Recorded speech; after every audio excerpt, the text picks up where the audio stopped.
Welcome everybody to our Amud Yomi Shiur given here in Avos Shalom Ramat Bet Shemesh Israel. Welcome everybody here and everybody in our YouTube channel and in Torah anytime. Today we are going to learn one more amazing Amud from Bava Metzia. We're Daf Tzadi Amud Beis in the bottom of the page Itmar. We're learning the halachas that have to do with the laws pertaining to the prohibition of muzzling one's animal when it is eating. In other words, when it's working, when one animal works in the field, if you happen to have an animal that works in the field, make sure not to muzzle it while it works. And also we're going to see other prohibitions such as mating animals of different types that is forbidden, and lots of interesting things. So let's go. Itmar, we are in the fifth line from the bottom of the page of the Amud. Chosma bekoil vehiga bekoil. What does that mean? Let's say a person didn't do anything physical. He did not muzzle his animal, but rather he scared it off with his voice. When the animal was bending down in order to eat, the person went like, oh, he made some funny noise, and the animal was intimidated and stopped eating. So he's preventing his animal from eating by just, so to speak, vocally doing so. Very vociferous guy. Or in higa bekoil, he took two animals that can't really work very well together, which is a Torah prohibition. Let's say, as the Torah says, an ox and a donkey, they can't plow together very well. And together, he made the move not by hitting them, whatever, with a stick or anything, and actually riding. He just led them with his voice. He goes like, whatever, or whichever noise it is. By horses, he go like, that's supposed to make the horse move. Sometimes it works, sometimes it doesn't. But Lamaisa, this guy, he created that forbidden situation with an animal either not eating or animal plowing the other one by voice only. Yeah, like the modern computers, voice command without touching anything. That's what he did. Rabbi Yochanan Omar Chayev. Rabbi Yochanan says he's Chayev. If he did that, even though he didn't touch anything, didn't do anything, he's Chayev. He's Chayev what? Malchus. He's going to get lashes, 39. Like any other person who does those averos. Rish Lakish Omar Potur. Rish Lakish argues with Rabbi Yochanan, his brother-in-law. And Rish Lakish says, no, you're Potur, you're exempt. Not nice to do that. But if you did it, but the Eved, you're exempt and no punishment is required. Why is that? What stands behind the Machlokas? The Gemara explains, Rabbi Yochanan Omar Chayev, Akimas Piv Havi Maisa. Rabbi Yochanan says, moving your mouth, Akimas Piv, just the movement of the mouth, is called a Maisa.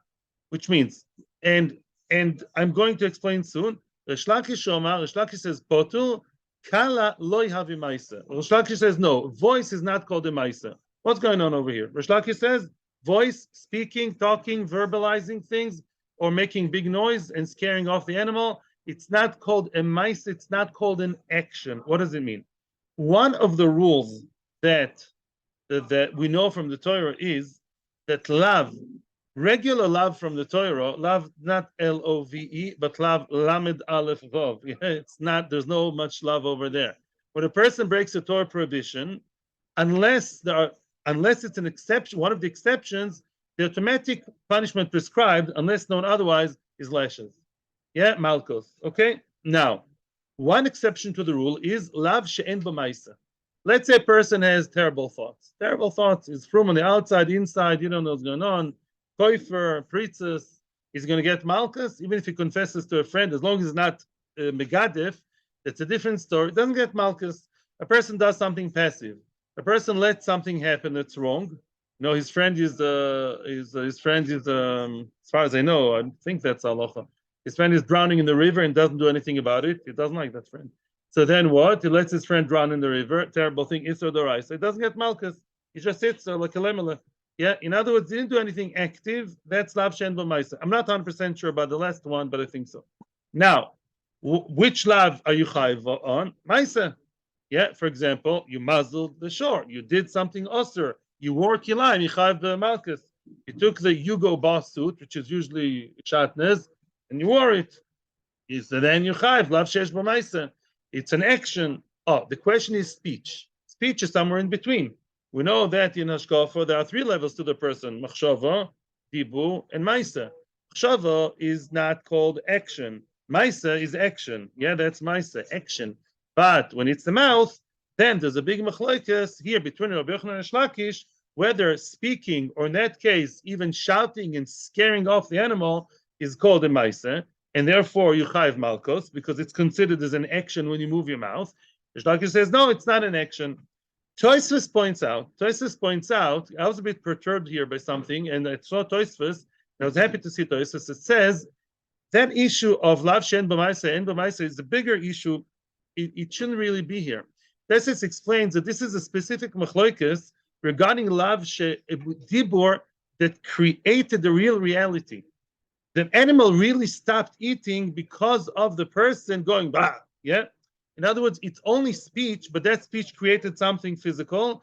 And the next case we're going to compare, it created something spiritual. That's it, yeah. But let's say a person swore. Let's say a person was nishbal sheker. Actually, Rabbi Yochanan himself says, let's say I swear to you, it's a terrible avera. I swear to you that yesterday I broke my diet and I ate, I ate three entire pizzas.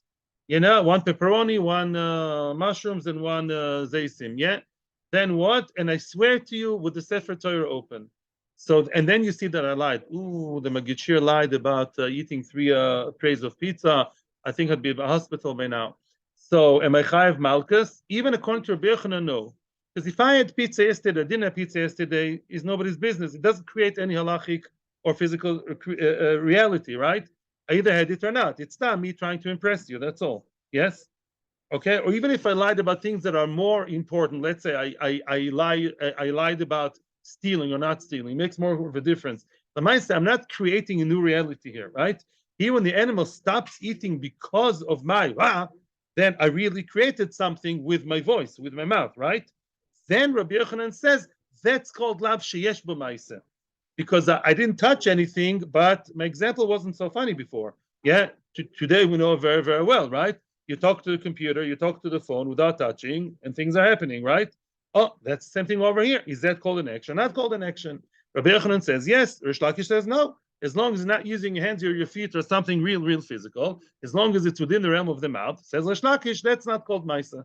So that's the local machlokes over here, not to do with the general machlokes about the subject in other places in Shas. Eis Rabbi Yochanan Rish Lakish. Rabbi Yochanan is now challenging Rish Lakish from a Mishnah. From the Mishnah, the first Mishnah in Tmura. There's an area in halacha called Tmura. Small introduction. What's Tmura? Tmura means, let's say a person has an animal that's kodesh. For example, he consecrated an animal for oila, whatever it may be, and the animal is healthy, it doesn't have any mum. What's mum? Blemish. It has no blemish. Such an animal, he says, I wanna change things around. That nice black cow that I have, and I said it's for oila. No, I don't want that. I'm going to now be memir, to switch, to swap.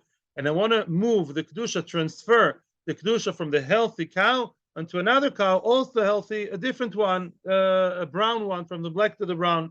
Is that allowed? No, that's not allowed. And what's going to be the result? Both will be kodesh. He only lost. Yeah, the first one will be kodesh. In other words, you can't do cut and paste. You can only do copy and paste. That's the way it works in Kodshim. So now, says the Mishnah over there in Tmura, the first Mishnah of the Masechet that deals with that issue. It says, Lo she'odom rashay lehomir. The Mishnah over there says, Echad anoshim ve'echad noshim memirin. The Mishnah says both men and women can do Tmura. And then the Mishnah continues, when we say they can do it, says the Gemara, Lo she'odom rashay lehomir. Can does mean that's allowed and recommendable. If he did it, if he was meimir, the tmura applies. The tmura is something that is efficient and actually applies. Yeah, it is something that works. And now, any men or women who actually were meimir and said the kedusha from Bessie the cow will go to Susie the cow, one from the other, it's going to work, meaning that now both animals will be kodosh. And Mr. or Mrs. whoever, Mr. and Mrs. Tmura, please follow us if you don't mind. We'll give you 39 nice malkos because you what? Ooh, what do you see? They only spoke. Didn't do anything. No hands. They just said, right? Yeah, Mr. or Mrs. whoever. They said, this cow's kedusha shall be transferred, shall be mumar, tmura, switching, swapping, yeah, to the other one. That's speech only. It's outright Mishnah that says that they get Malchus Albaim. That's not today. That's in times of Beis Hamikdash. Yeah. So then what you see clearly, like Rabbi Yochanan against Rish Lakish, and over there too, there is a reality that was created, a halachic reality. Now the new cow is Kodesh, and it's extremely enough community halacha, right? But the you see it by speech only, it works, and it's Malchus. So you see that speech is Lav Sheyesh B'Maisa.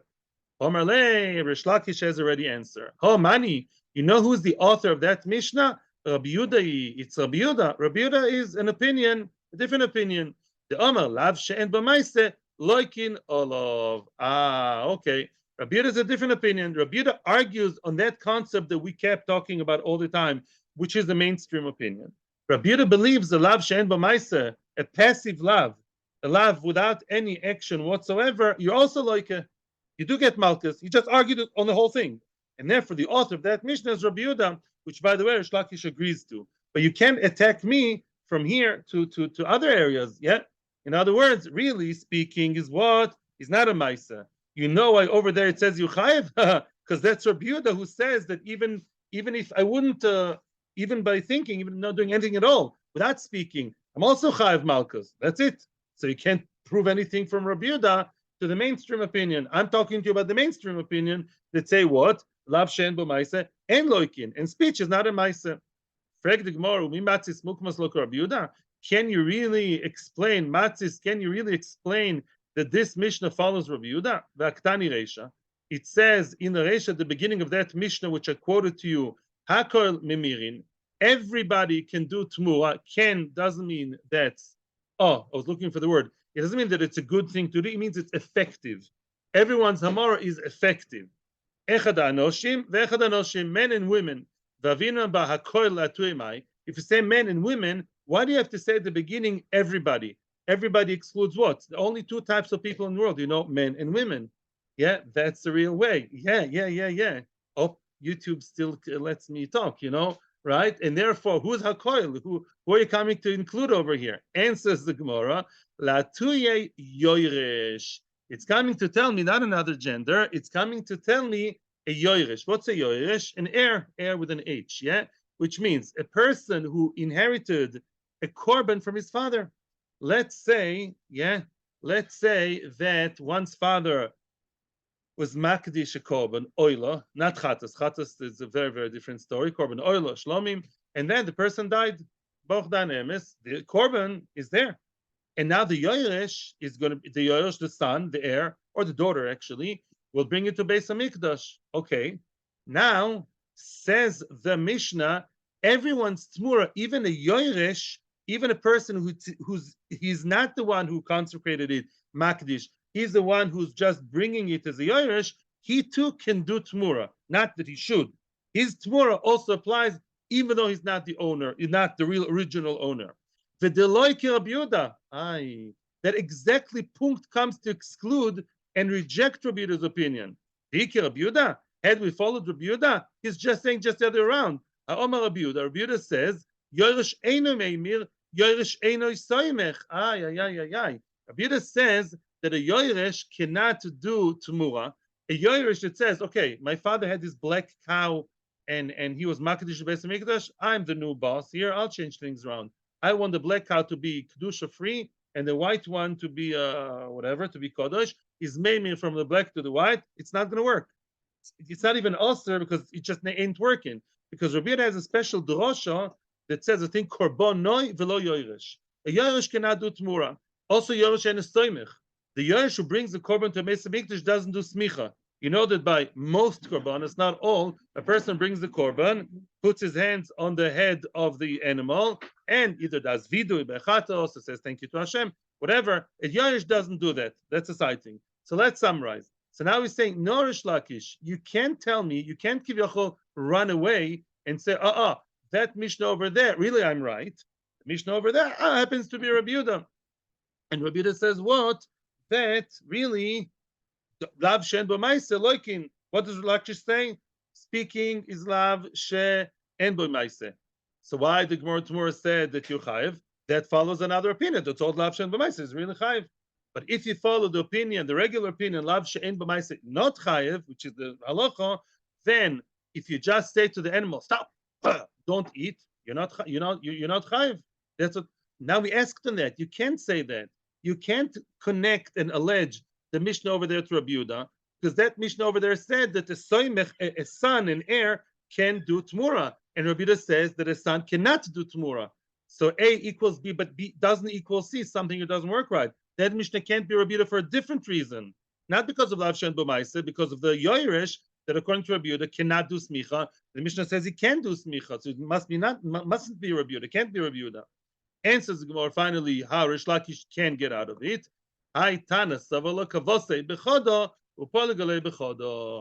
That Mishnah over there believes holds like Rabbi Yehuda, holds of Rabbi Yehuda's opinion, believes Rabbi Yehuda in one area, bechoda, in one area in halacha, and disagrees with Rabbi Yehuda in another thing. In other words, that Tana, is not married to Rabbi Yehuda's daughter, not mechuyev anything to Rabbi Yehuda, and therefore the Tana believes like Rabbi Yehuda in what? He holds like Rabbi Yehuda lav shen b'maise loikin, and that's why the dibur yuchayev, not because dibur is yesh b'maise, it's en b'maise. That Tana regarding that point believes like Rabbi Yehuda. When it comes to what, to whether the yoresh can be yes or no to be meimir, we hold not like Rabbi Yehuda, and we think that a yoresh can be meimir. Adkan, that's the end of this. Dono abonon. Now we have another whole nekuda. Before we continue, I want to give you a small introduction. If you open Shulchan Aruch, you'll be surprised to see the Shulchan Aruch regarding this sugya. Shulchan Aruch places that sugya of not muzzling your animal. I would put it in Yeridea. It's between me and Hashem, or lahavdil, between me and the animal and Hashem. Lahavdil, yeah. It's not to do with money, but the Shulchan Aruch places those halachas in Choshen Mishpat, where he always talks about monetary laws. How come? Well, because one big nafkamina is, as we're going to see now, that many times the cow and the one threshing it don't belong to the same person, right? Sometimes it's a worker, sometimes it's a shoyel, sometimes it's a soicher.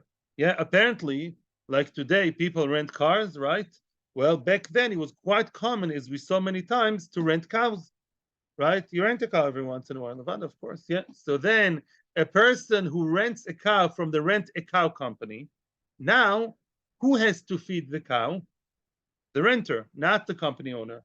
Yeah, the gas, the petrol, it's called petrol.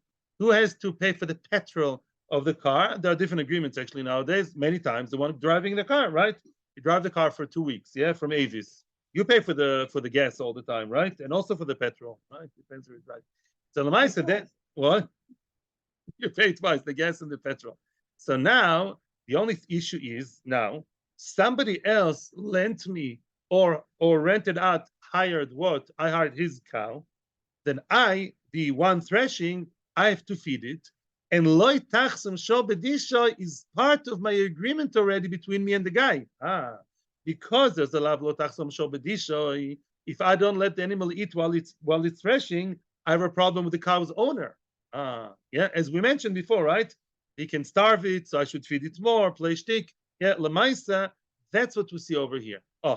Based on that, you'll now understand the following brayso. Tonu abonon.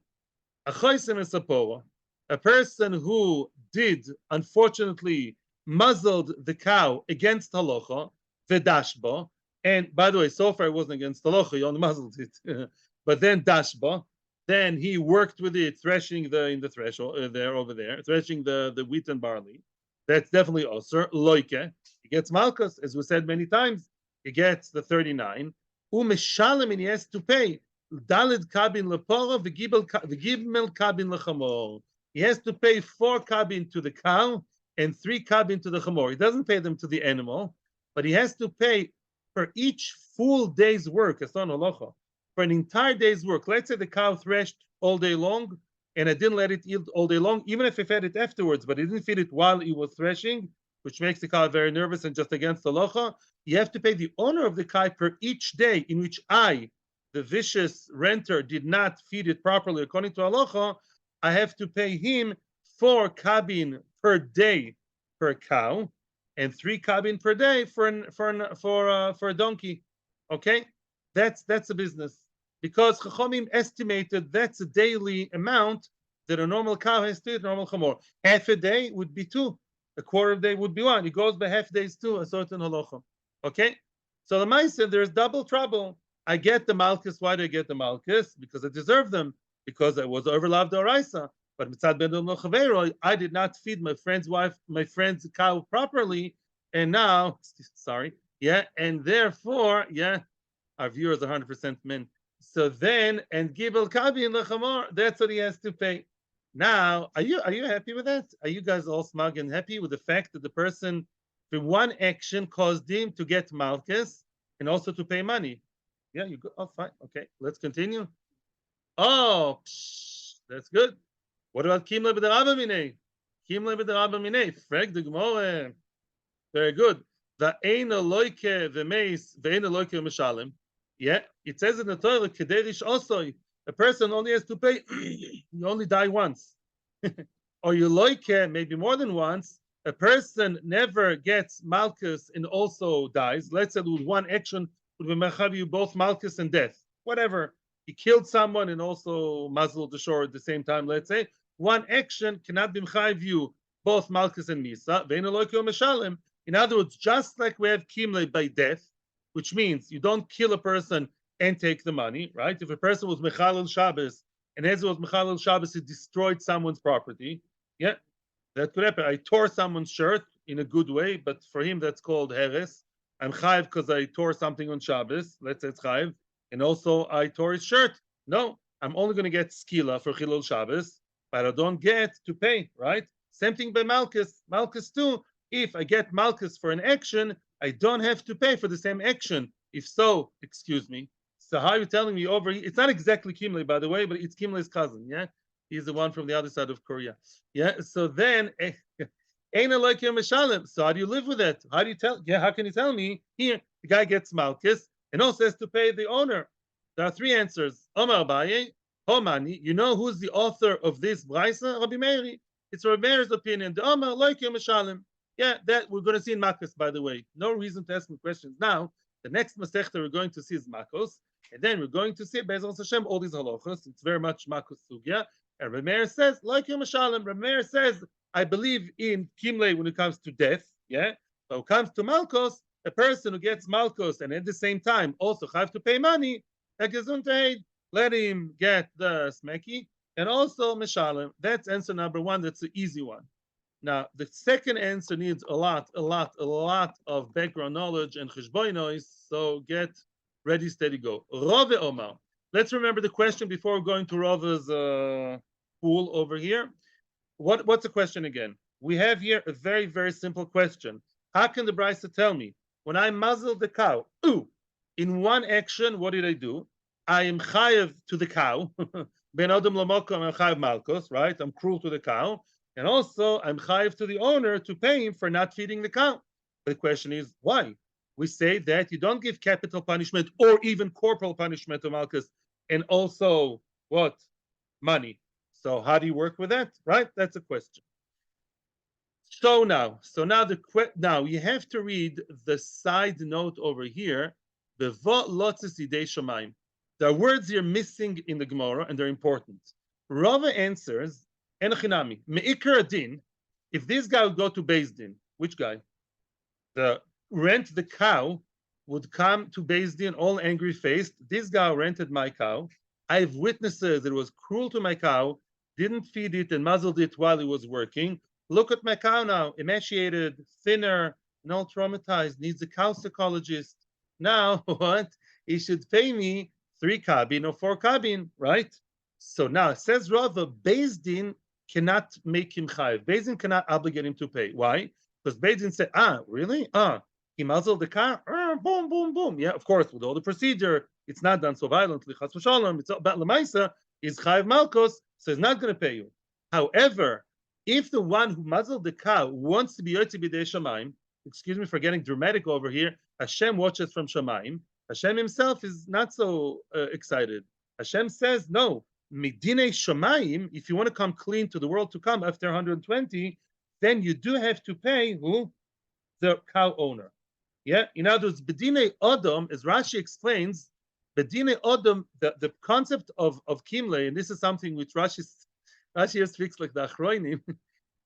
Beis Din doesn't have koyach to execute both punishments. I remember learning it in Lomdish way when I was a bocher. Beis Din doesn't have the power. Hashem limited Beis Din's power.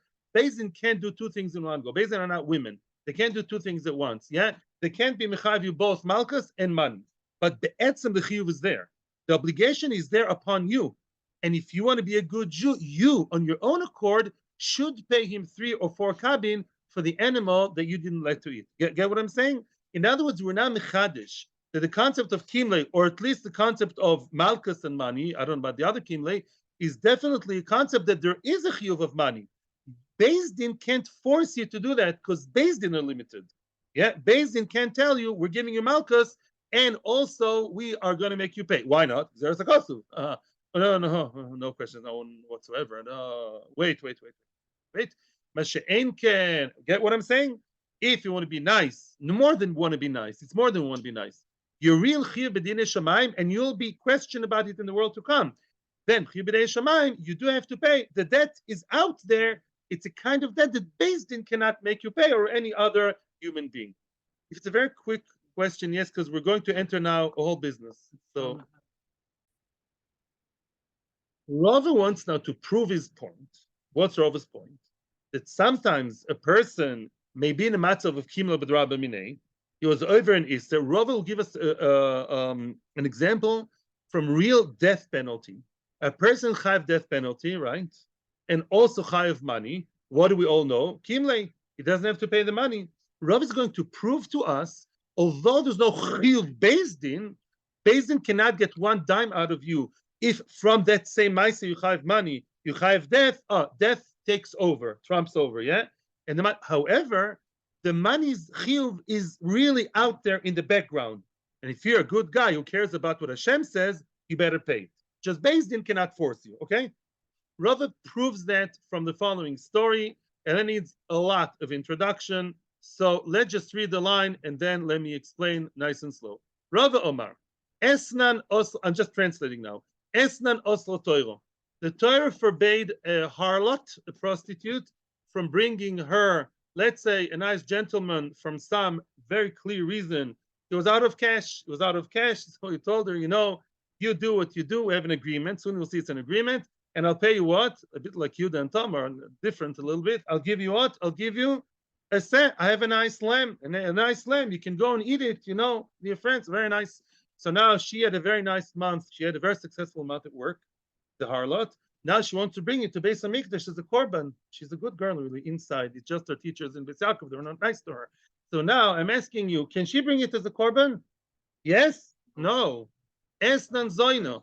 It doesn't exist in English, this word. Esnan or etnan in modern Hebrew is the money you pay, not you, money whoever pays. The harlot, what? The wages for a harlot. It's just that one thing. The wages for the harlot is called etnan. That you cannot bring to the Holy Temple because it's a chutzpah. I mean, yesh gvul, lady, I'm sorry. Yeah, but so, okay, that's esnan zoin. Okay, we live and learn. Now, says Rov, esnan oslo toiro, va'afilu ba'al imoy. Even if he pays his mother to have relations with him, a man pays his mother to have relations with him, and he pays the mother. And he pays her what? He pays her the sheep. So then the mother who had relations with her son, yeah, it's getting nicer. And what? Now that sheep, she cannot bring to Beis Hamikdash. But let me explain everything. So let's go step by step. First of all, the definition of Esnan is as follows. Esnan is something that prior to the relations, yeah, they made an agreement. The man came to the harlot, or by the way, she doesn't have to be a harlot, by the way. She can be any woman. She's a woman out of job and she wants some extra cash. You think it doesn't happen. It happens. I've heard people told me. Yeah. So her friend from university tells her, let's spend the night. And I'm telling you in advance, with Eidim and Shtar, we'll make an agreement that you'll spend the night with me and I'll pay you, I don't know, however much. I don't know, no idea. Yeah, around $200. Yeah. So now, let's say she takes him to Beis Din because he's not paying her. She'll win. We're not a regular girl. Esnan is something that is charged in Beis Din. Is it a nice thing to do? Terrible news. I'm not giving now tznius talk. But the Maisa, since we're not talking about his mother yet, we're talking about a regular girl. She's a single girl. She even went to mikveh. I'm not joking. Yeah, and she has for money. You know what I mean? She does what she does for money. If he doesn't pay her and there was an agreement, she can charge it in Beis Din. I gave him service. He's not paying me. I'll take him to Beis Din. That's building block number one. Now, what happens if a guy and a girl are single and they do what they do, very liberal, and they go to the wherever university and do what they do all night long? Now, 2 days later, it says, it was really so nice. It was really great. I'll give you a gift for that. It wasn't prearranged as an agreement. Stam. He decided la'achar ma'aseh to give her gift because it was so good, money, $200 or a sheep. Can she bring that sheep to Beis Hamikdash? Yes, very good. Because it's not esnan. Esnan is only something prearranged that can be taken in Beis Din. It's a real monetary agreement that lechatchila, that sheep to begin with, was supposed to be given before they did what they did. That's esnan. But if it was free for charge, stam relations, and then he gave her, no, it's stam a gift, not connected. That's building block number two. Oh, number three. What happens if a person, lo aleinu again, in this case of Rava, he had relations with his mother, and was prearranged. At the very same second that he's with his mother in this sad situation, he's with his mother in a sexual relationship, And what happens at the same time? If a man has relations with his mother, what do you do to him? You say, oh, what do you do? Kill him. Skila. Oh, kimle. At the same time, he's chayiv skila and chayiv her money. They arranged it in advance. He's going to pay mommy money or a sheep, right? So at the same time, you have what? At the same action, he's going to be chayiv skila and chayiv money to the service provider who happens to be mommy. So now, can she bring that to Beis Hamikdash? The answer is no. That's a chiddush. What's the story? Now you get to the pinnacle. Although really this money cannot be taken in Beis Din. If he comes to Beis Din will say, no, if she comes to Beis Din, the mother comes to Beis Din saying, my son owes me money for the esnan. Right? Beis Din says, I'm sorry, lady, we can't charge the money out of his pocket because he's chayiv misa. She's also chayiv misa, besides the points, Yeah, he's chayiv misa, your son. He's kimle. He's in a kimle protection law. So Mimele can't give you the money. But still, she cannot give this esnan to Beis Hamikdash. Why not? If it's something not chargeable in Beis Din, we said it's not esnan. So why is it that she cannot bring it to Beis Hamikdash? Aha, you know why? Because lifnim mishura sedin, if he wants to be good, although the monetary chiyuv to his mother is really not something he's chayev. Why? Because it's kimle. But lemaise, he's yes chayev to her.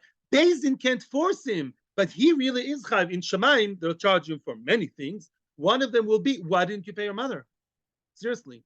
Mimela, we say that lifni mishura sedin there is a chiyuv to pay.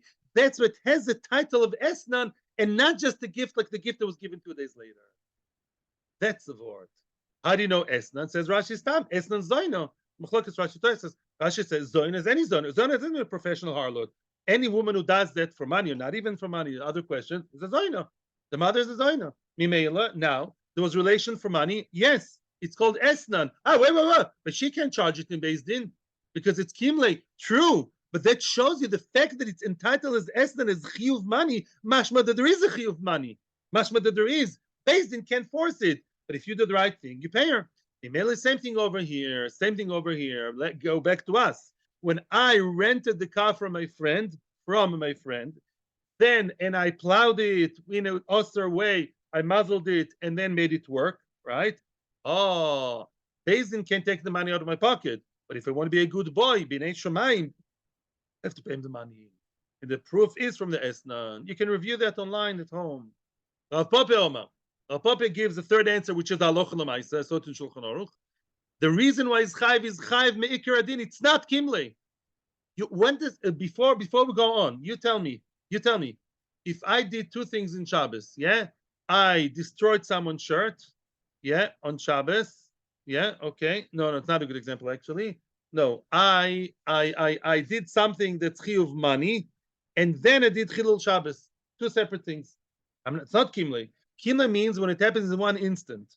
If the chiyuv misa and chiyuv momo, the money, happen in one go, by one action, that's kimle.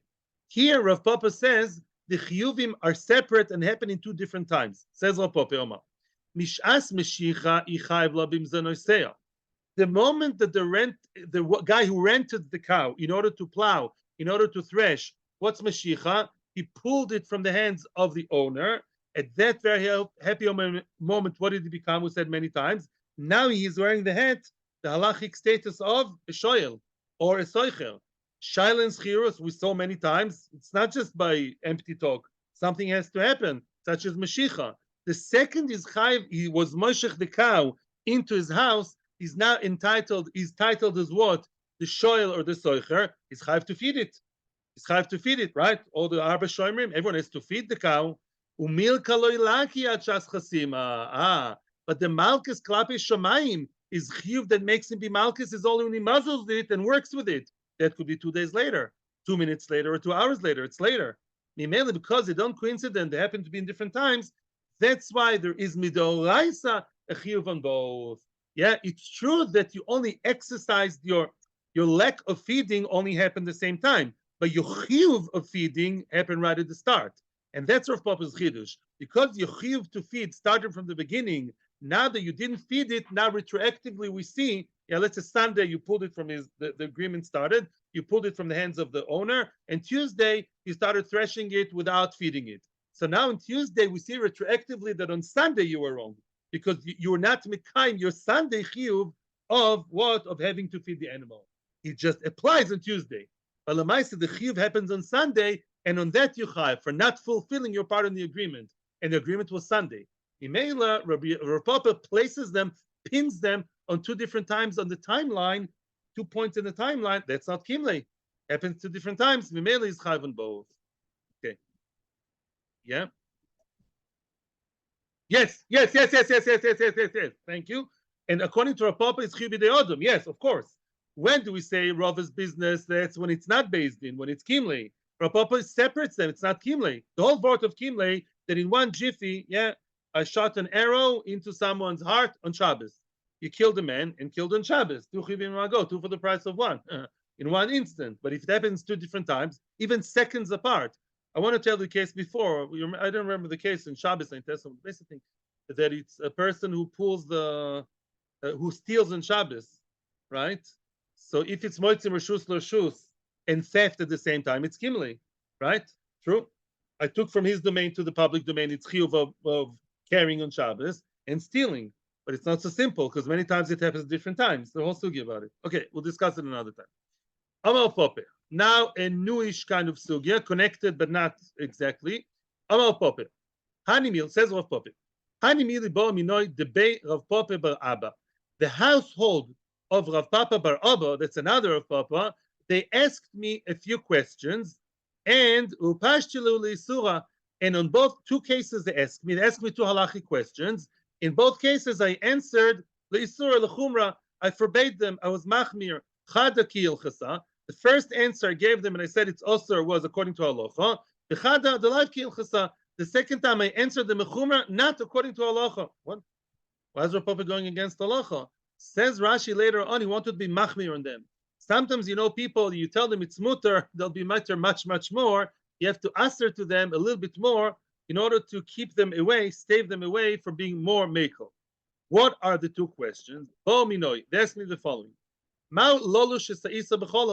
Am I allowed to knead isa make dough and put milk inside? What do you say? Yeah, can you have a nice recipe? Yeah, go online, get a recipe, and what? Not online, offline, and add some milk to the dough and make a nice. What's the problem? Okay. Well, if it's cheesecake, it's okay. If it's breakfast, it's okay. Let's say it looks exactly like regular bread. There's no way for you to know whether this bread looks exactly like a regular bread. It contains or doesn't contain milk. Rabbi Yaakov is again right. Oh, Yaakov, that's your day. And I told him it's also, you're right, it's not midoraisa, it's an issur d'rabbanan. And that's issur d'rabbanan applies today, 1,000,000%. Tell your wives, I guess they know it already, they know better than us in the kitchen. Yeah, your wife is not, or you or anybody at home, is not allowed to add milk or butter or anything to the bread. If the bread looks like regular bread, right, what's going to happen? The form, it looks, the form, the shape, everything else looks like absolute regular bread or challah, right? Your wife always makes it regular, all of a sudden with milk. What's the chash? Why is it osir? Because some people like to eat burgers, and some people like to eat pastrama in the sandwich, and some people like to the broth of the chicken or the basar, and it's milky, and the guy has no clue, right? That's why it's osir completely, even to the point, and I'm not going down that lane now, that even the entire tanur may be osir if you cooked it there, if you baked it. We're not going there right now. That's what Rav Papa told them, and that's the halacha. It's not a chumrah that he only told them. That's halacha in every Jewish household. Titani. It says in the Brisa, "Ein lashin isa b'cholov." You're not allowed to knead the isa, the dough with milk. Again, we're talking it without special shape. If you made a very weird shape, or it's assumed that everybody knows how cheeseburger looks like, right? Even I think they say that in the Mahadran bakeries, they make sure that the cheese glints and the cheese burekas and the potato burekas are supposed to have a different shape. Yeah, I think so. I think one is triangle and one is round. I think so. In Eretz Yisrael, probably in other countries too. In other words, the milky one should have a recognizable shape that everybody knows in the frum community. This is milky. Yeah. Again, we're not learning the halachas now, but I'm saying that's the rule. If it looks like regular bread, it's a michshol. Who knows it's milky? Here's my burger. Thank you. And loshen esayisa b'cholo, not allowed to knead it with milk. The imlash, and if you did kol paskula asura, the entire pas is forbidden. Yeah, everything is osur. Yeah, mipnei hergal avera, because he may lead the person to an avera basar b'cholov. Yeah, here's your milky bread. You have no idea. Sometimes even the taste is not so felt, right? And you have a nice salami there, and goodbye. Kayoytze boy, a similar iser. Ein tashin satanu be'alia. Let's say you have an oven, and that oven, either all day or today, the oven, and you smear the oven with nice, shiny, good, healthy fat from the alia. Alia happens to be the very fat part, the tail of the sheep. It really means any fat. Yeah, your entire tanur is now all nice and glimmer and shiny. The inside of it, yeah, has been smeared with fat. You're not allowed to do that. You can't make your oven completely meaty. That's interesting because today we have meat in milky oven. Of course, you can cook meat and bake meat in the oven, yeah, but you can't have the oven smeared with something that is nobody knows. It looks like a nice cleaning agent, yeah, but really it's a fleishige cleaning agent, yeah. It's maybe adds some flavor too. You're not allowed to do that. Somebody will come in, they think it's parev, yeah. Nobody cooked meat in it, right? It was just clean, so to speak, with meaty substance, and you're not allowed to do that. People will come, have the pizza. How nice! The pizza has very interesting flavor. Never tasted that before. Yeah, so you're not allowed to do that. Ve'im tash, and if you smeared the oven with the meaty stuff, kol paskula asura. Everything that baked over there is osur. Yeah, even if you eat it with meat. You know what I'm saying? In other words, all the bread you bake there is osur. Even if you can't say, that's meaty, okay, I'll eat it with the pastrama. I will eat it with the meaty dishes. You can't do that. It's a xera. Once the oven is in that status, anything that produces is treif. Ad sheyasik satanu, until, and that's halacha today, until what you're supposed to do, you don't have to break the tanur until you have to reheat the tanur at maximum heat. Like today, right? Let's have one oven for meaty and milky. What do? I'm not teaching halacha again. So the more machmir way, 24 hours to wait in between, plus 1 hour or 20 minutes of maximum heat, right? I'm saying that's a standard. Ask your rabbanim, different opinions, but that's a standard thing. 24 hours plus and shena 100% heat for 1 hour. That's the Gemara is the basis for that. It's based on that Gemara. Yeah, you want to do away with a meaty flavor, with a meaty substance. You heat it to the maximum heat or nothing. Let it all evaporate with the heat, and then you wait 24 hours, and then you can have whatever you want as long as it's kosher. So that was Maker Adin. That's question number one. That's Rav Papa, not to connect it to our sugya, but that was one of the two questions they asked him. The idach. Now, the other question, which is more related to our sugya,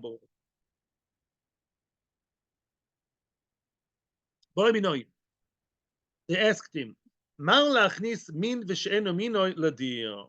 tell me, people, are you allowed to bring mating to help to mate between two animals not the same type? No. You can't have, I don't know, if it's shaykh, I don't know, a cow, a bull, and a goat, let's say a female goat, not allowed. Right? You're not allowed to bring it. It's kilaim. You're not allowed to create kilaim, neither by trees nor by animals. The question is, am I allowed to, I'm not doing anything physical, I don't really bring one on top of the other, All I do is I create the romance, the romantic atmosphere. What do I do there? I bring one bull, yeah, at the right time. He's very excited.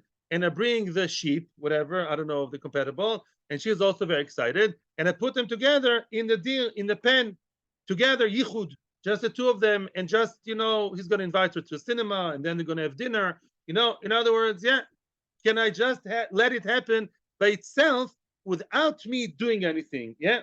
Or since it's just him and her, maybe that's bad enough because it's going to happen and I caused it, right? Is it allowed or it's not allowed because it's already considered as promoting kilayim? Yep. It's like a grammar question. And I told him it's also the love kil chasa, not according to halacha. I told him it's also. I want to read to you two words in Rashi. Rashi says, yeah, because sheloi zalzelu. Beautiful.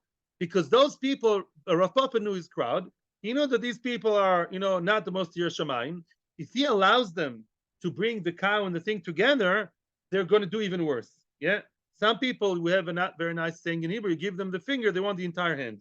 You allow them a little bit, they'll stretch it the wrong way to look for more kulos. That's why he dafka put the line in a harsher place, and even though it is mutter, he told them it's usher to keep them away from doing those kind of things. Okay, it's an Issa Doraisa. So he was like machmir on them. Now, the lav kil chesa, upashlu so the lav kil chesa, it's not the halacha, it's not really the halacha. Domer Shmuel. Shmuel says it's in Marcus Daf Zayin. Now Shmuel has two statements that have to do with, again, intimate relationship, either between people or between animals. Issue number one. Did it ever occur to you, whenever we say Eshes Ish, Chayv Chenek, her and her friend, yeah, how do you know that they had relations? The only way is Eidim. You can't be mistamech. In halach, we don't have circumstantial evidence. We don't kill anyone by circumstantial evidence. Says Rabbi Kivan Rabbi Tarfon in Marcus Dynamud base, if we were in Beis Din, in times of Beis Din, we would have never killed any adulterer because you never really, really, really know the dead relations. Almost ever, right? Say the other Tanoim, and Shmuel is voicing them. No. Adulterers, which means, let's say there are Eidim who come to a room, look from a window, lo leinu, to see an Eshes with her neighbor or friend with a, I don't know, plumber, whoever, yeah. And what? Now, they don't see mamish, excuse my language, kemikhol b'shveferes. They don't see, mikhol, I don't say mikhol in English, they don't see the painting. They don't see the real act of his organ and her organ. They don't see that. But they see them in a way that doesn't leave you room to imagination. Rashi says they're stuck to each other and they move like that's the action. It's not 1,000,000%, you never know. But it's 99% that's what's done because you see the action. That's enough. It's enough to have Eidus and be Mechayev the Misa. Because we've seen enough, and Beis Din doesn't tell the people, did he actually see his male organ in Ad Kedei Kach we don't require. That's regarding human beings. Now, Ube Kilain, however, when it comes to the prohibition of human beings to create, to breed, and mate different types together of animals, the person, the farmer, who wants to breed a cow and a sheep, let's say, yeah, is only chayev if he mamish puts, he enters the bris milah of the chaya inside the female. Not even any help or any conducive, not even if he pushes a little bit. Only when he mamish chat shtaim shalosh puts it inside. Only then he's chayev and yisur kilayim. Oh, so obviously Shmuel was not Shmuel, Rav Papa was way machmir, right? He told, don't even put them in the same dir, in the same apartment together, they'll come to do it. That's a chumrah, because really, mikar din midoraisa, the only prohibition is mamish when they place one inside the other. Meisiv Rav Achdevu bar Ami. Rav Achdevu bar Ami questions that as of itself. The statement we just made about what? About placing the animal organ inside the other one, that only that is considered kilayim, that's challenged now. Yeah, Meisiv Rav Achdevu bar Ami. Ilu nemar behemtecho lo tarbia. It says in the Torah, behemtecho lo tarbia kilayim. Your behema, you should not be marbia. Leharbia is to, how do you say, to cause to mate, to bring to mating. Not lirba. Leharbia, your behema, you should not bring to mate kilayim, with the opposite type, with another type. If the Torah would have only told me, you should not mate your animal. Stop right there. I would have thought, I would have thought maybe for tznius reasons, there's a prohibition to Bechlal get involved in all this mating business of the animals. And I would have thought that a person, you know, that sometimes cows and donkeys, the females, they resist. They don't want the zohar. They're not interested. Yeah. So now let's say the farmer is holding the cow, the female, while the zohar, the male, is going on top of her. Yeah. Maybe there's a prohibition like that, even of the same type. A cow and a bull, they're from the same family. Maybe there's a prohibition to hold the female cow while the bull is doing what he's doing. And maybe that's what slot rabia means would be osir. Talmud Lamer kilayim. No, says the Torah. No problem. If they're the same type, why not? The same type, the same. He learned in the same yeshiva, in the same seminary, all the same type. Well, what's a problem? Kilayim is a problem. But wait a second. What did we say? Kilayim is forbidden. What's forbidden to do in kilayim? To hold the cow. To hold the cow. I would have thought that even in the same type. Says the Torah, no. It only applies to other types of opposite. Oh, but we still remain with the same scenario of farmer Moshe holding the female while the cow is doing it, the male. Lav Michlal must be the kilaim achizanami Eloi, right? Achizanami, right? We see what? That holding the cow while the male is coming on her is also osir, not like you said.